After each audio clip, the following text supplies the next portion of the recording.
Hello friends, welcome to my YouTube channel Maheshwal Steno. Today I am going to give you a dictation at 100 words per minute. So get ready, 5 seconds to go.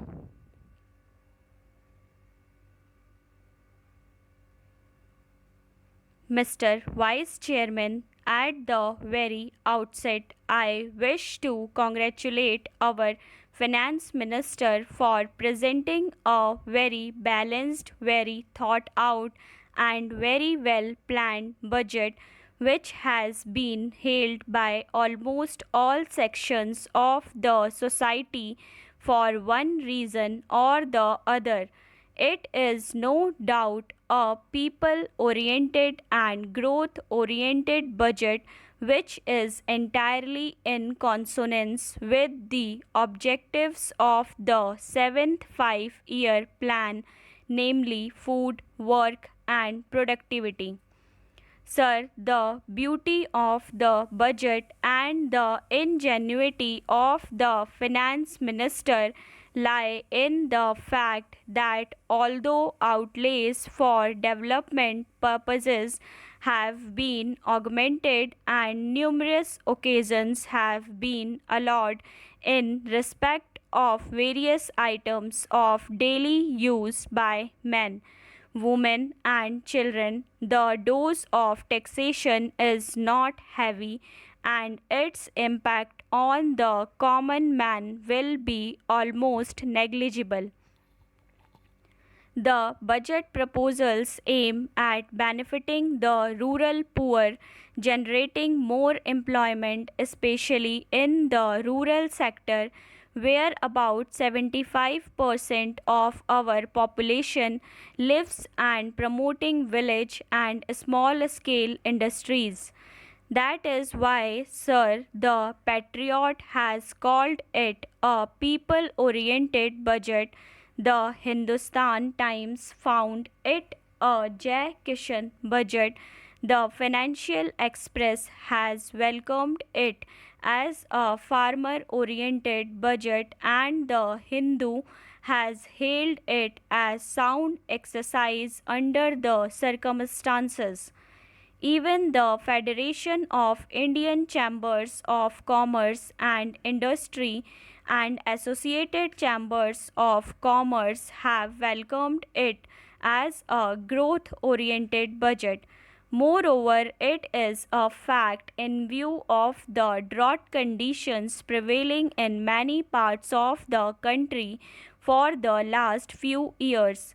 It had become necessary for the government to boost food production and revitalize the agricultural economy, without which industrial growth cannot be assured. If the farmers do not have the purchasing power, industrial growth cannot be maintained either.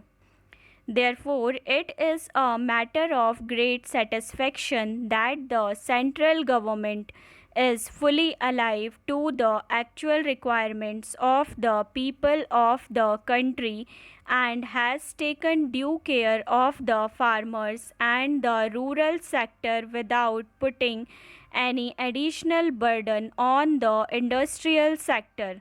The reduction in the rate of interest on crop loan between 10 and 25%, arrangement of additional credit of rupees 3000 crores for agriculture by the public sector banks, discount of 7% over notified prices for fertilizers will go a long way in increasing our agricultural production.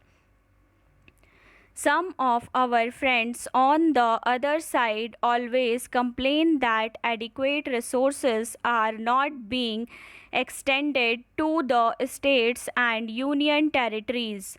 In this connection, I would like to mention that as per the revised estimate for the current year, net resources transferred to states and union territories stand at rupees 24,000 crore.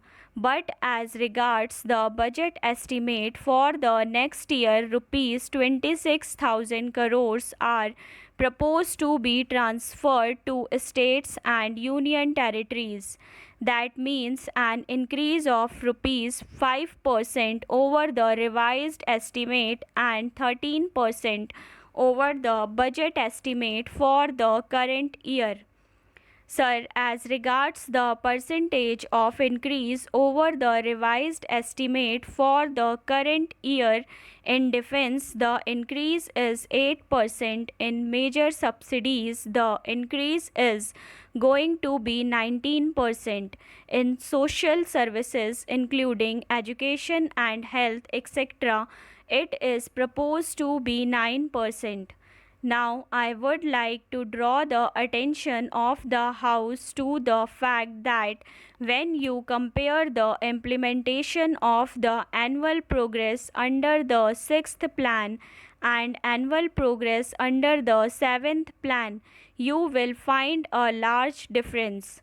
In the first year of the sixth plan, the progress was 13%, whereas in the first year of the seventh plan it was 20%.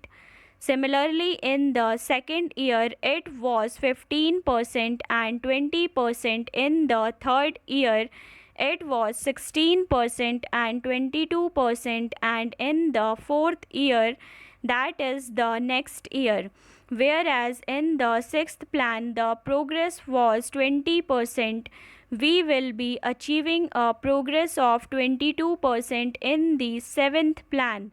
It means in the final year only 14% of the plan work will have to be done. It means in the seventh plan period we have better implementation and better achievements. As regards central plan outlays by ministries and developments, I find that in agriculture, as regards budget estimates and revised estimates for the current year, there is an upward variation of 7%. In agriculture, research and education, there is no variation. In rural development, it is 5%, but in health, education, civil aviation, information and broadcasting, and surface transport, there is a shortfall. The total expenditure of the government is up by 11%. So friends, don't forget to like, share and subscribe my channel for more related videos, and press the bell icon for instant notification. Thank you.